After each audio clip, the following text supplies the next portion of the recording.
Being recorded and welcome back. And we are starting chapter number 12, that is the leadership. Before I start this presentation and let you know about this chapter, I would like you to know the importance of the leadership within the organization. All right. So, what is the role of a leadership and how it is critical and crucial for an organization within the organization? All right.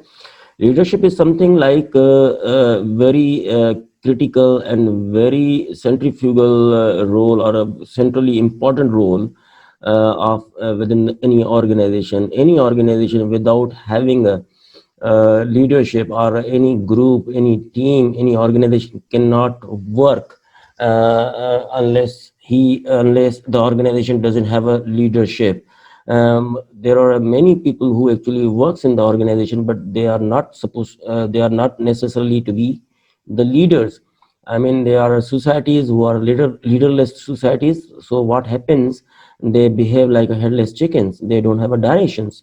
So leadership is a kind of a thing that help individuals to give a direction to the organization, a group, or a team. All right. Without a proper leadership, a person with a leadership qualities cannot lead organization effectively. So for that matter of fact, it has a huge importance within the organization. All right, because the success and failure of any organization depends upon the leaderships, how effective leadership is within the organizations. All right, so let's move forward to the next chapter about the chapter learning objective. After studying this chapter, these are the certain objectives that actually you will be able to respond appropriately. All right, so these are the certain objectives, means define leadership and controls leadership and management. We will be studying the different leadership styles, and which one is the most effective and most critical. And we will summarize the conclusion of our theories of leadership. I suppose, in fact, I will be sharing some leadership theories from the Michigan and the OU University about the leadership traits, and what is their perception about the leadership, and what is their findings about the leaderships, that how actually leaders emerges within the society or in organizations. Now, identify the central tenets and the main limitation of a behavioral theories. All right. So we will be studying that. Assess contingency theory of a leadership by their level of support. I mean, depend.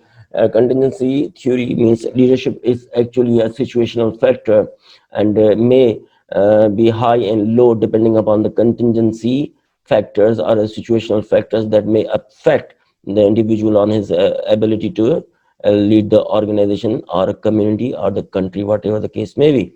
Compare and contrast charismatic and transformational leadership. These are the two types of the different leaders who are actually charismatic in their roles, and who are actually a conventional type of a leaders who actually go with the books. And transformational and non-transformational or transactional, what we call it. Transformational leadership is a kind of a leadership that actually get their organization transform in all the ways. And conventional is a kind of a traditional leadership that usually we see within the organization. So now moving towards another thing, authentic leadership, and show why effective leaders simplify ethics and trust. Means in this objective, we will try to identify the relationship between the leadership and ethics and the trust, and what is the importance of the trust and ethics, which are main focus or are necessary for any leader to be a great leader. And we will be monitoring, demonstrate the role monitoring plays in our understanding of leaderships, address challenges to be the effectiveness of the leadership. We will be identifying what are those limitation or challenges that might a leader can face within the organizations. And we will also assess the charismatic and transformational leadership generalizes across the cultures. So we will try to identify the leaders who are actually successful within the organization and may not be successful in another environment or in a society, or an organization. All right, so not necessarily mean any leader who actually successful in one organization may be successful within the other organization. So we will try to identify those different phenomena behind it, behind the success and failures of any leaders or the leadership skills. All right, G. So moving to slide number 1 now as in a topic. Like leadership is an ability. I mean, leadership is a kind of an quality that a person should have to influence the individuals or the teammates or the followers, so that they can combine their efforts to achieve a common goal of an organization. This is known as a leadership. All right, any person who doesn't have an ability to influence or mobilize the people, and he doesn't have any skill variety or competence or the skill expertise, then he may not be able to become a good or effective leader. So management, we have to differentiate between the leadership and the management. We need to identify the difference between the leadership and the management. I mean, what are those actually criteria where you would be able to differentiate between the management and the leaderships? Though within the organization you need you always see different leaders and the management altogether, which are both are necessary, because sometimes when leaders actually provide a vision, direction, and some guidelines, and it needs to be implemented within the organization. For the matter of that fact, these management means a person who actually ensures implementation of the directions, orders of the management, or a leader within the organization. These both are very much necessary for the success and failures of the organization. Now, trait theory of a leadership is like, explaining about the people behaviors. All right, means according to this theory, there are multiple kind of a people who are sometime you will find. Means trait means a personality trait. Like for example, there are people who are having a kind of a traits and that are essentially required for any leader to be for any leadership to be a leader. All right. So, what are those traits? Like extroversion, you need to be a little more talkative. Extroversion means you need to be capable enough to express your ideas, generate your ideas, and convey those ideas downline the your team. So, this is known as an extroversion, where any kind of a person who able to actually communicate very effectively. Conscientiousness is something you need to realize about the team. I mean, you need to be a little bit more apathetic, empathic, empathetic with respect to your team members, so that you can understand their limitations, their problems, their issues, so that you can consider those issues and mobilize them or resolve them, so that they can focus on the organizational objective attainment. All right. So this is a conscientiousness. And again, according to this trait theory, these are the different personality traits of a people, of an individual who are supposed to be a leader, and based on their, their personality, which is personality development is something like thing which is normally, achieved through two ways. There are one perspective that this is leaders are the born. All right, they cannot be made.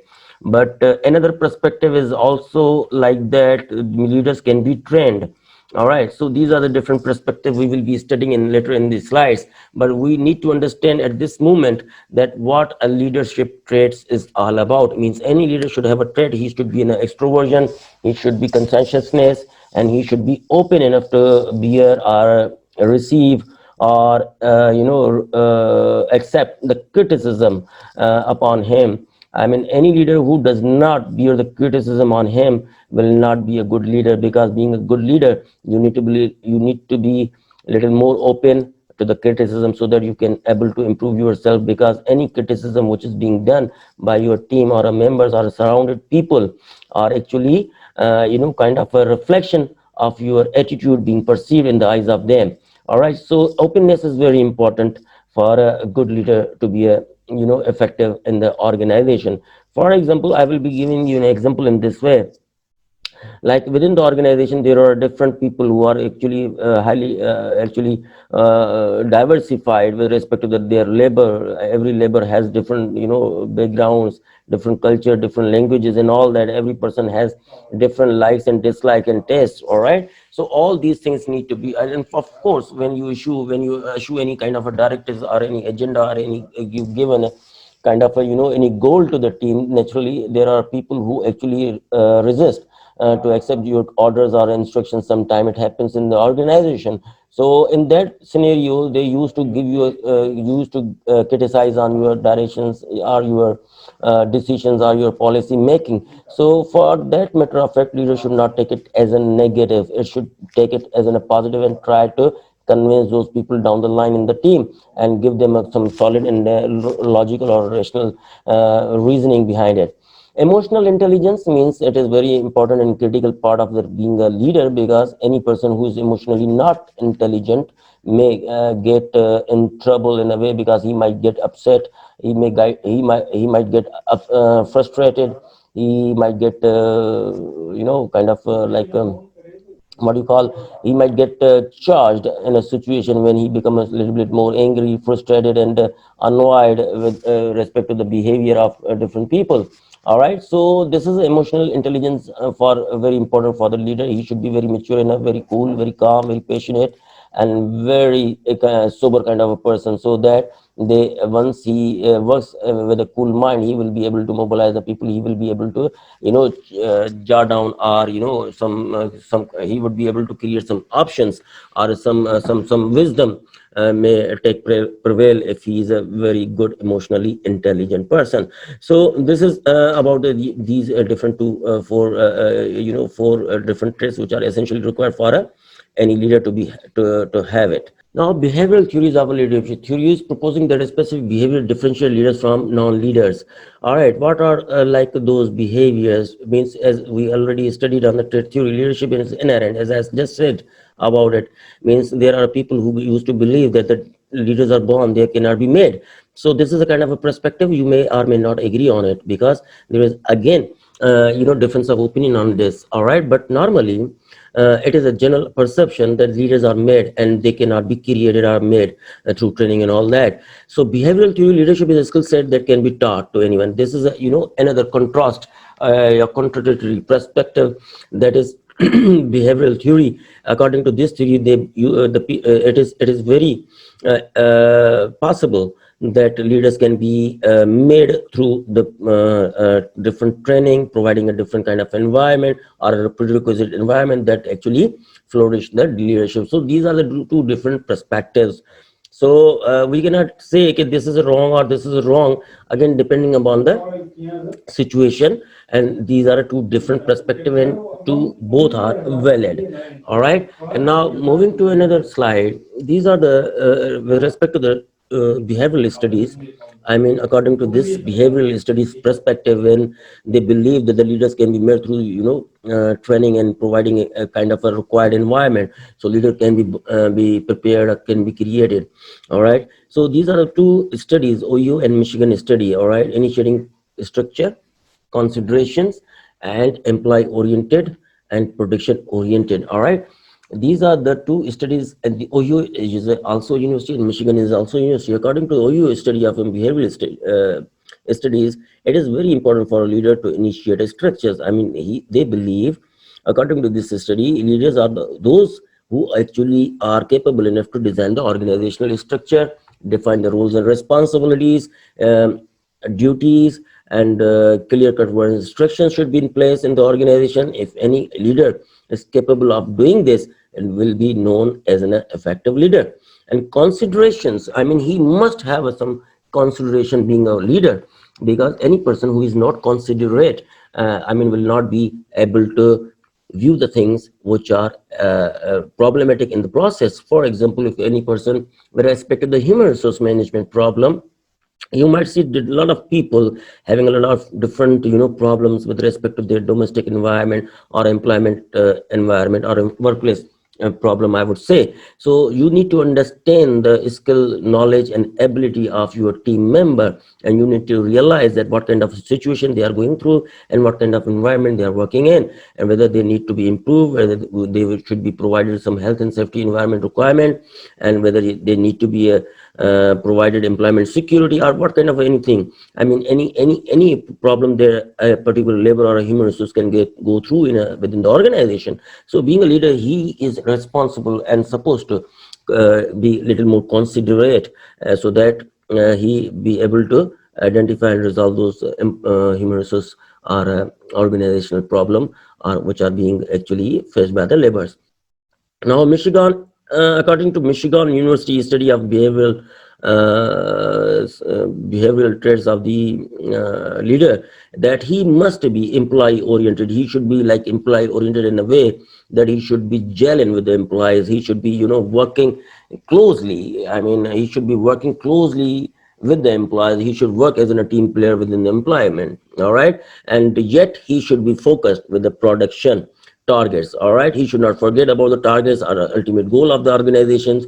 He should be capable enough to engage himself with the subordinate team. He should be working like a team player and all that, but again, yet he has to focus and achieve the production target. This is again a perspective of Michigan University. And if a person who have ability to be employee oriented and production oriented, he can meet both the requirements, will be counted or known as a effective leader.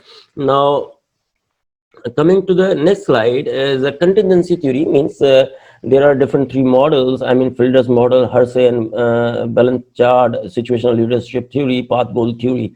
I mean, I will be sharing this theory, what this theory is all about. You need to go through this as an home assignment, and the principle the key concept of this theory is basically what are those situational factors or contingency factors that may affect to the leader on his effectiveness. Maybe the control of authority, organizational environment, situation, geography, I mean labor diversity, many things. I mean, this is all about the Felder's model and all these things. All right, so these are the different theories that I will be sharing with you in a couple of times, but again we need to go through the slides again so that we can study it very clearly. Means Felder's model, what he suggests, effective group performance depend on the proper match between leadership style and the degree to which situation give the leader control. Again, as I said, any leader who is actually a leader of the organization but doesn't have an authority to make a decision or execute the decision within the organization will not prove to be a good leader, because leader definitely provides a vision and all that, but he doesn't have any authority to convert those vision into the organizational goals or targets.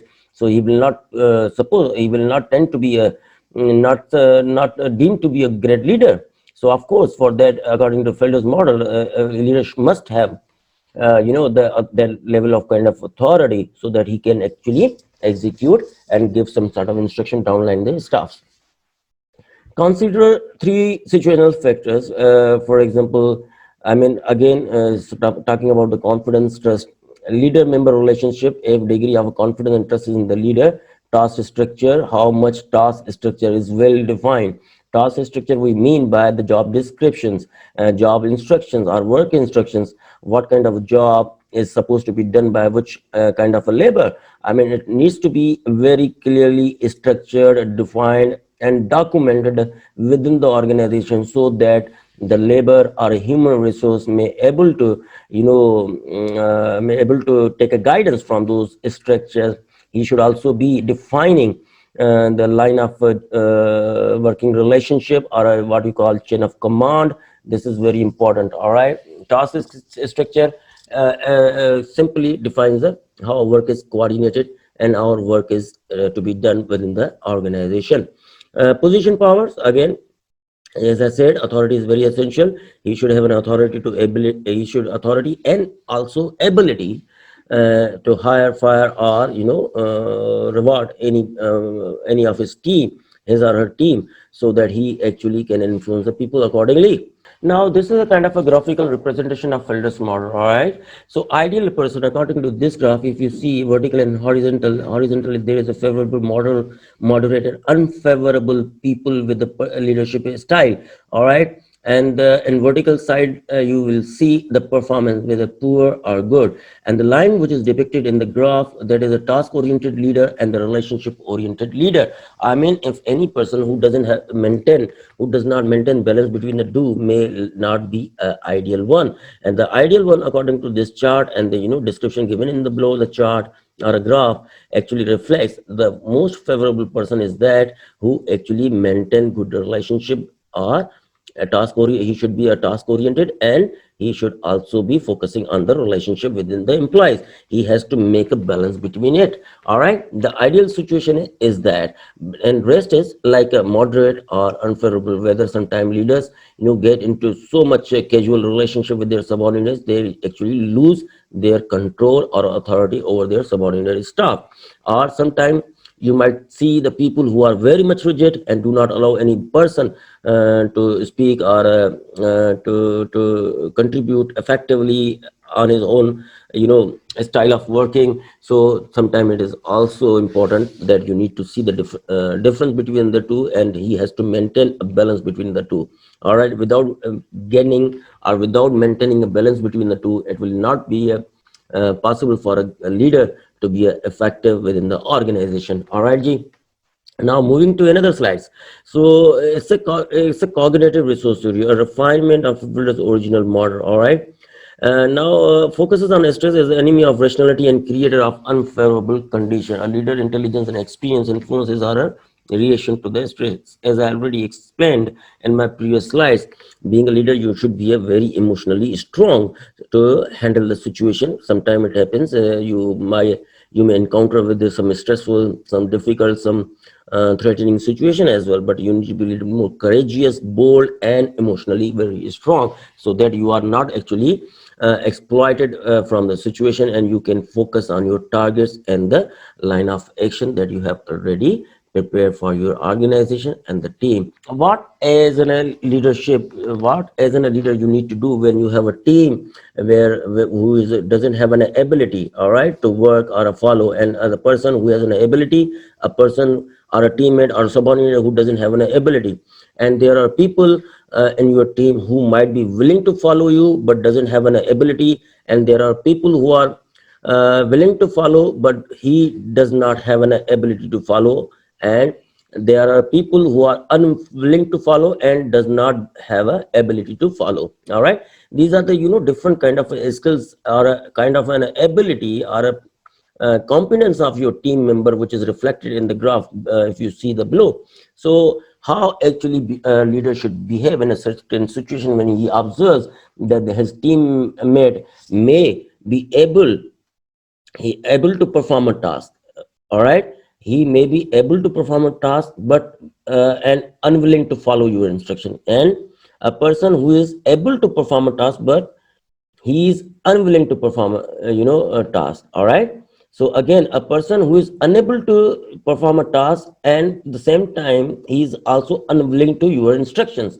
I mean, if you want to get work done from your team, there are the different kind of a human behavior you will find being a leader in your team. All right, in a situation, what you need to do as a leader, supposedly if your teammate is who doesn't have an ability and he also not want to follow your instruction, what you need to do in that situation? You need to give a clear and specific direction about the task, what you need to do with the specific target, with the clear cut communication. This should be ideal behavior for a leader to regulate or control his or her team member.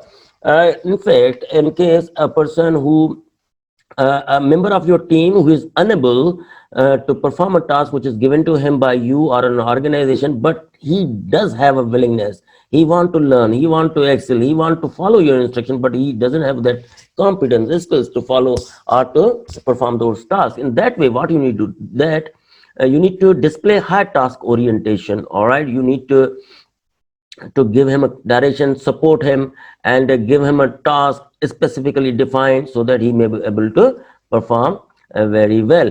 If a person who has ability to perform a task, but he is not willing to follow your instruction, in that way use a supportive and participatory style in order to motivate him, in order to excite and ignite him, so that he may able to work in your direction, because he has an ability, he has a potential, he has all the knowledge and skill and ability to perform a task, but he's less likely to follow your instruction. You need to support in that teammate, so that you need to motivate him, you need to support him emotionally, morally, so that he can be mobilized and he may able to perform tasks as desired by you. And there is lastly a person or a team member, maybe a kind of a person, he has a knowledge, skill and ability, and the same time he is also willing to follow your instruction. So what you need to do is delegate the task. You need to support him, you need to put your confidence on him, so that he may be able to may be able to perform tasks with all his convention and motivations. House path goal theory, all right. Now, being a leader, I mean, there are two different types of a leader, like four types of a leaders, especially when we talk about the leadership style. But what, according to the house pass goal theory, is that a kind of a leader who actually provide a goal orientation to the subordinate staff. He provides information about the task, support, and provide them, arrange the resources that we have already discussed in the previous chapters. That what is a role of a great manager or a leader to provide. He have, if you remember, that he needs to be a little bit further ahead, resource allocator and all that. He should be providing them a support and all that. So this is according to this theory. House pass goal theory is that a leader who actually provide them a goal, set goals for their subordinate staff. So this is theory. And when you provide a goal and a clear direction to your subordinate staff, it actually provide them a direction, I mean ambitions, a way forward, and their tasks, their orientations, all right. And employees actually become more focused when he is being given a clear kind of instructions and clear cut goals. So there are four types of leaders. Like what kind of I mean, what kind of leaders are they? There are, as I said, there are people who are actually directive in nature. Means they always focus on the task to be done or not, whether target is achieved or not, result is achieved or not. They are most likely are a kind of a people who are actually result oriented. They only focus on the result. They are least bothered about the human energy or efforts that are being done by their subordinate staff. All right. And supportive is a kind of a person who actually supports his team member. All right. And they always focus on the well-being of the subordinate staff, their team members. And the same case goes when we talk about in the context of the organization. If a chief executive of an organization, if he is a supportive, he will be looking after all the needs of the employees within working within the organization. Now, participative is a kind of person who actually work within the team. He is working like as a team player to achieve the common goal. I mean, every leader is actually trying to achieve a common goal, shared purposes, shared objectives, and all that. But again, it depends upon the person to person, his personality as well, to become a great and effective leader. So, a participative leader will be a kind of a person who will work. He will engage the people. He actually usually work together with the team to achieve the desired or a common goal. Achievement oriented is a kind of a person, means he always see the results. He always provide a challenging targets. He always try to do something extraordinary. What happens in the organization, I mean, this is a practice, this is a common practice within the industry and the organizations. Normally in the beginning of the year, they used to set targets, all right.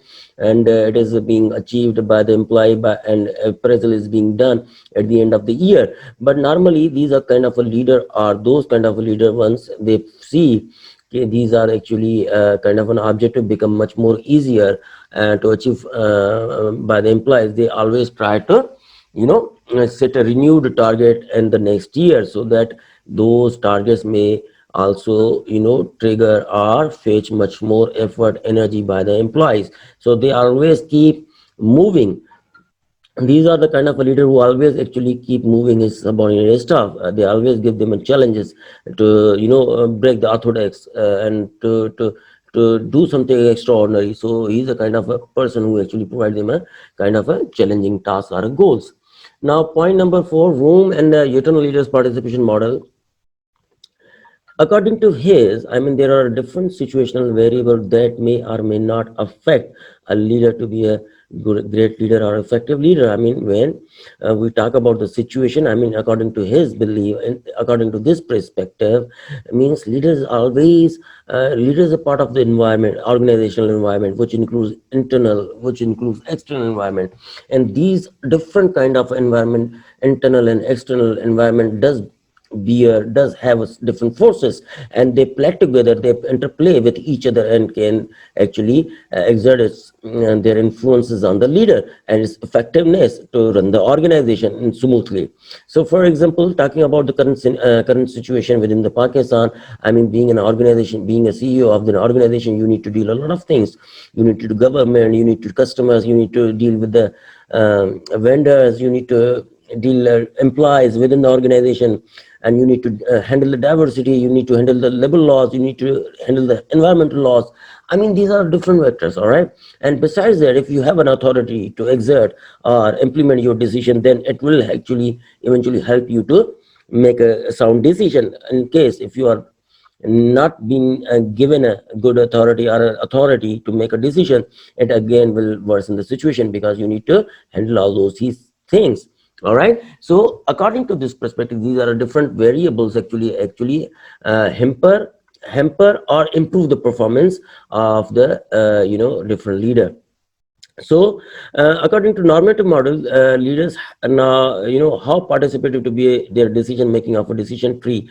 I mean, probably we will be discussing on some webinar. These are the different leadership style that we have just actually discussed before. Okay, koi participate hota hai, koi directive hota hai. These are different kind of a leadership style. All right, and what are those 12 contingency variables that may or may not affect the leadership, may or may not affect the people to be a good leader. That is a charismatic leadership. What is a charismatic? Charismatic is something a kind of a thing that has an influence. Actually, he is a kind of a dynamic person. He has a personality to influence the mind of the people.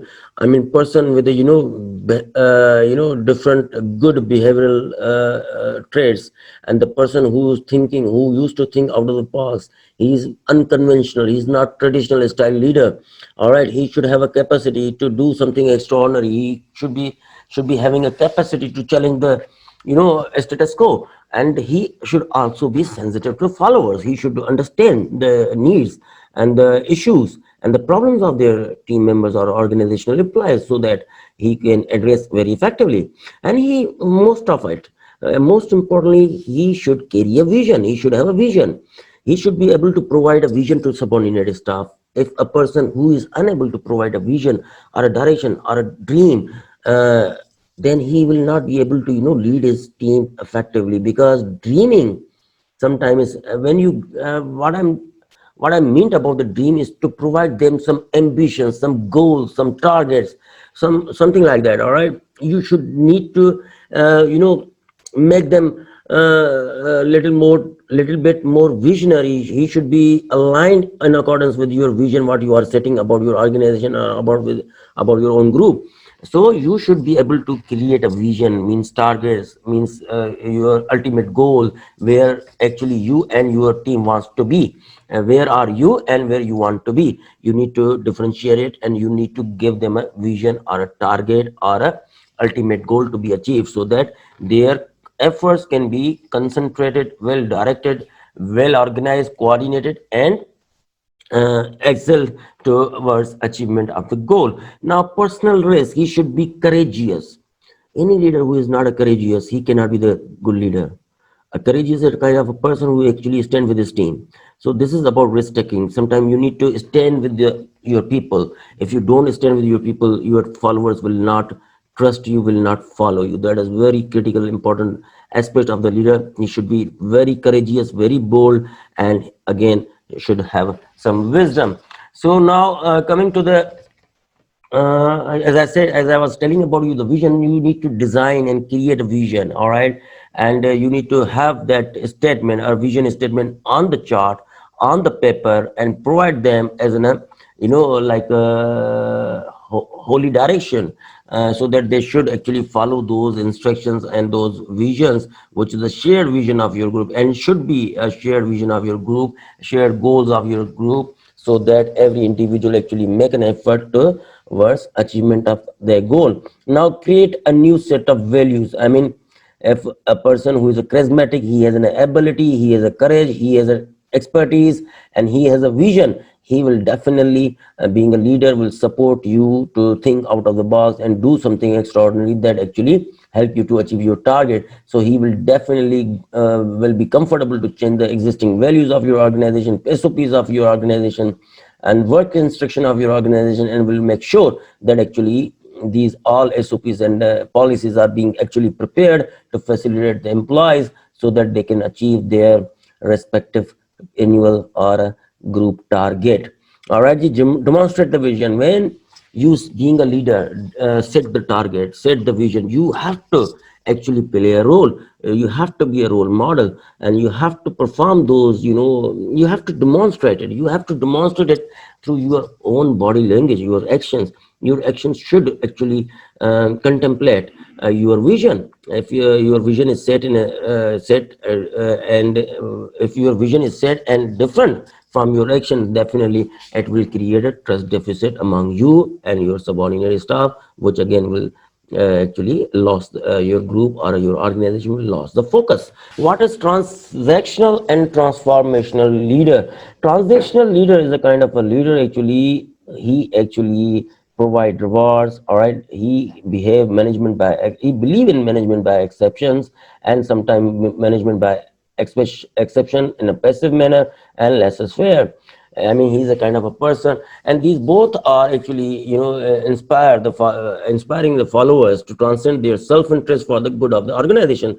Means they actually, both of them, both kind of these people, transactional and transformational leaders, have a focus and emphasis to actually help them employees to become a selfless. All right, they should be, dedicate their all energy, effort, and time to achievement and attainment of the organizational goal. So contingent reward means, again, when you are doing or following some your leader instructions, or then you achieve a target and you are being rewarded with the appreciation, financial or non-financial, in any way which is more suitable to it. All right, management by exception, active means he is actively providing them example. He become a role model for their subordinate staff. He's actively engaged in the team working. And sometimes there are people who are transactional in nature, but they are not as so active, and they are passive. They do not become some sort of a kind of a active role player, but they do monitor and mobilize and regulate the subordinate staff to achieve the common goal. And there are also kind of a thing, it is called a laissez-faire. It's a kind of an economic model, wherein actually, according to economics, this is a kind of a concept where actually government ceases to intervene any kind of a market players, market economy, where every decision is being taken by the market itself. And being the government as a regulator, as used to seize its influence over the market. So this concept is drawn by the economics books, economics theories. But again, with respect to this organization behavior, that means laissez-faire means surrendering or taken off your hands from the or your group activities. You become a least bother to intervene any departmental or employment affairs. You just simply try to keep yourself upstairs and want to watch from the top, and just to give us some sort of a direction whenever you feel some sort of a things. Not eventually, these direction is again a passive, I won't say. I mean, as in a concept of a laissez-faire, they actually eventually and practically cease to intervene any sort of activities being done by their subordinate staff. So this is a kind of your transactional leaders. Transformational leader, what do they idealize influence. All right, they influence the minds of the people, they influence the idea, they converge the interest of the individual with the objective and the interest of the organization. All right, they are a motivate, they should be a motivator, and they stimulate means trigger the inner self of the employees, and they always give them a direction, some support. And financial and non-financial stimulation means intellectual stimulation. You always give them a feedback, appreciation, and all that. All right, individualized consideration. Sometimes being a transformational, you need to see, you need to customize your approach. You need to see person to person as well. Sometimes a person who is going through a certain problem, another person might going through another problem.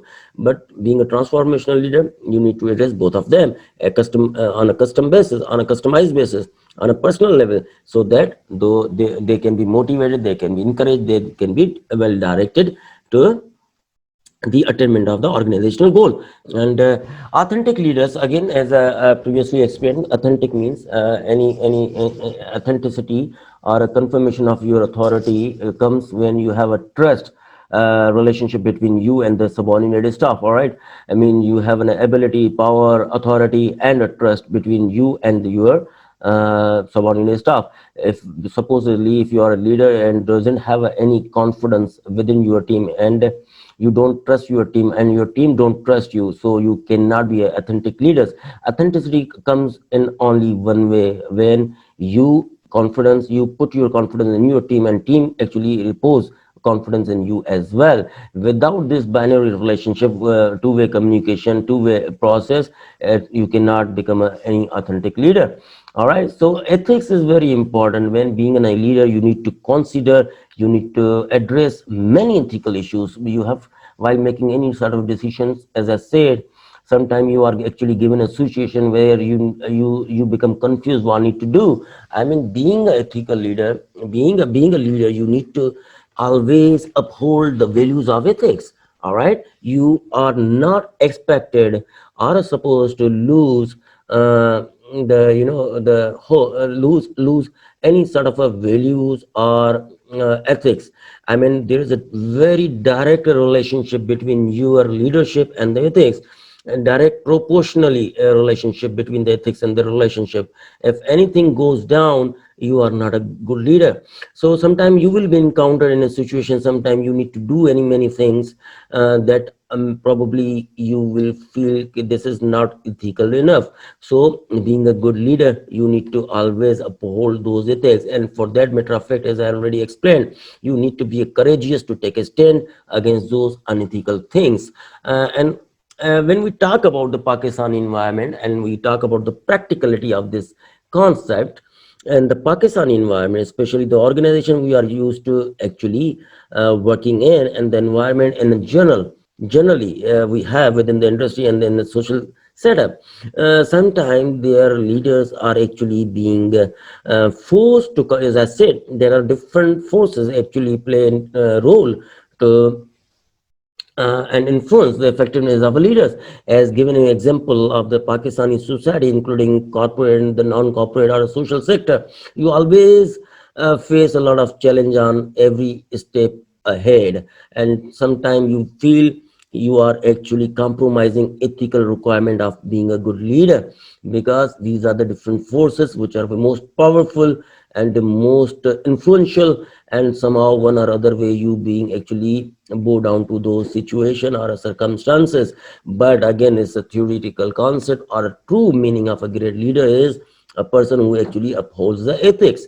All right, again, the definition of the ethics, I mean, the interpretation of ethics is subjective. It's varied between the environment to environment, geography to geography, values to values, culture to culture, and all that. All right, so for example, like I would say, like, for example, there are many organizations where smoking is not allowed. It is unethical, all right? But there must be some organization where smoking is allowed.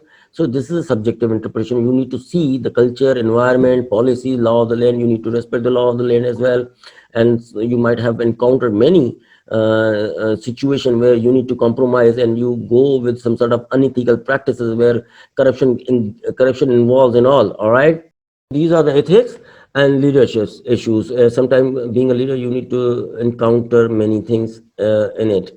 All right, and you have to handle this very carefully.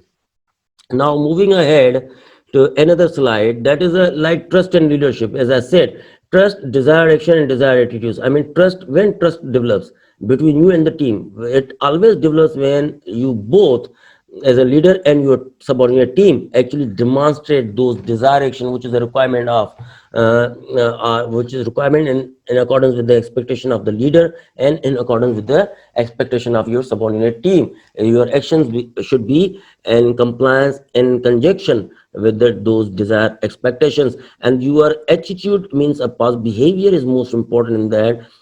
When you are a team player, you are having a working attitude, you want to get the task ahead, you want to complete your targets, you want to flow with the system, you want to follow your instructions of your leader. So your actions and your attitude should actually demonstrate, and this is a key to the trust between you and your leader.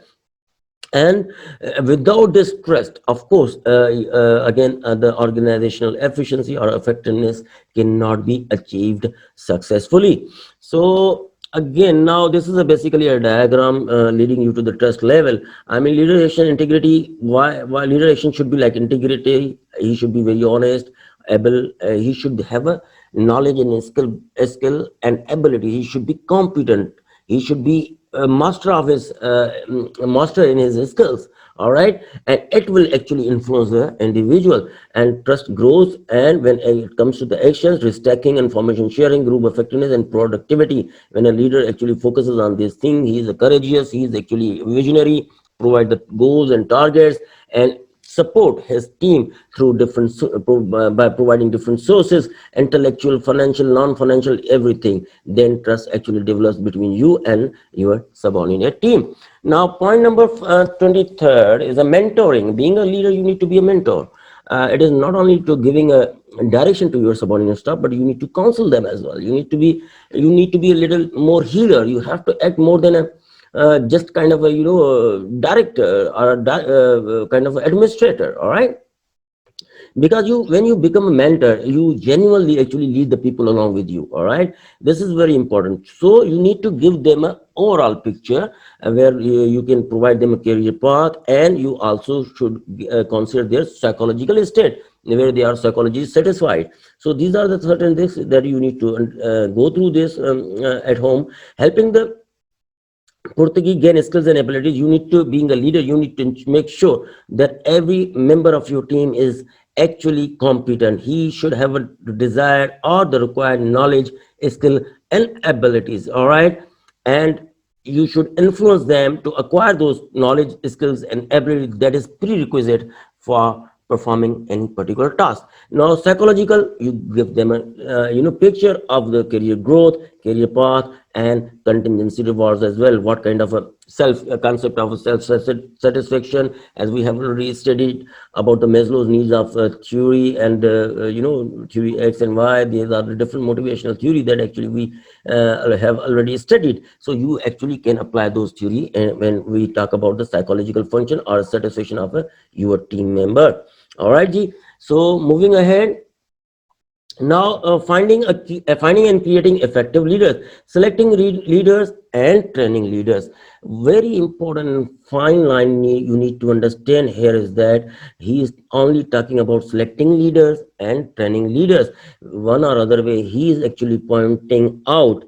All right, means selecting leaders and training leaders, means there is no point where he actually, where this slide or this syllabus or author actually depict as creating leaders.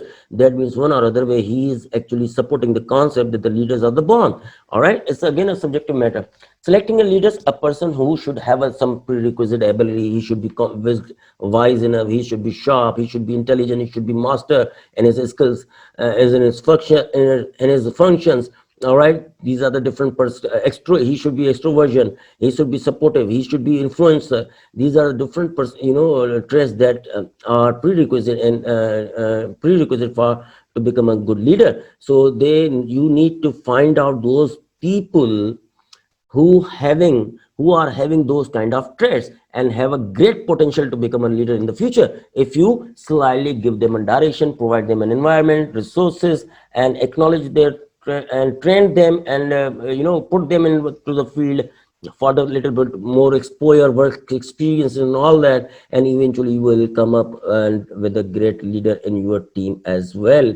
So that is very important to understand that you need to provide them an environment and a situation as well. All right, so global implication, what we mean by this global implications, as I was already discussing in my previous slides, it's not necessarily that we have a leader around us in Pakistan may be the successful here, but they may not be successful in another environment or a geography. For example, any person who may say, like Prime Minister of Pakistan, Mr. Imran Khan, is a great influencer, great leader of the Pakistan, but he may not be a great leader as he is in Pakistan when we talk about the United States, when we talk about the Turkey. Precisely speaking on different factors. I mean, the geography, the culture, the values, the language, the religion, demographic factors, and all that. These all different factors are actually influencing uh, on a person to become a good leader. All right, this is a global implication. There are only a few people who are actually known as a global leader, having an influence on more than a different continents. Like, for example, president of United States of America, president of Russia, and president of the China republics. So these are the different, personality actually who have an influence. And they, again, of course, general secretary and the president of United Nations and all. So these are the different kind of a leader who are being considered as a global leader because they have got influence and over the many geographically dispersed countries, and they can mobilize their resources, they can mobilize and they can influence their targets or vision and their goals as well. So this is a global implication. So precise point of this slide is that you need to understand that a person who is a successful in a particular geography or an organization, if we talk about in the context of the organization, it's not necessarily mean that any successful or leader who is a very successful in a particular organization may be a successful as successful as he is in a previous organization, may be successful in another organization, because environment, situational forces, and all that actually play a great role in the effectiveness of the great leader. So you need to differentiate those things as well. So this is a summary and the end of the chapter. Thank you.